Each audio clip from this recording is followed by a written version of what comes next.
How to fix TikTok live sound problem. Let's get started. The very first thing you want to do is update your app to its latest version. For that, launch your App Store. At the top, you will see the search box. Over there, type in the app name TikTok and search for it. After app appears, at the right corner of the app, you will find the option of Open or Update. If you find the option of Update over here, just click on it and update the app to its latest version. Then you can check whether your problem has been fixed or not. Heading towards next solution, launch your TikTok app.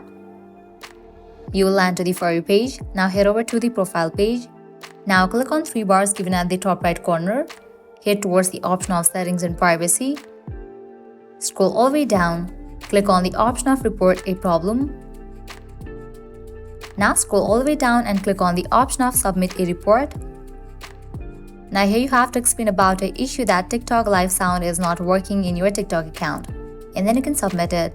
After you submit this, TikTok support team will get back to you within 24 hours and you can have the conversation with TikTok support team. You can explain about the issue and just for that your problem will be solved.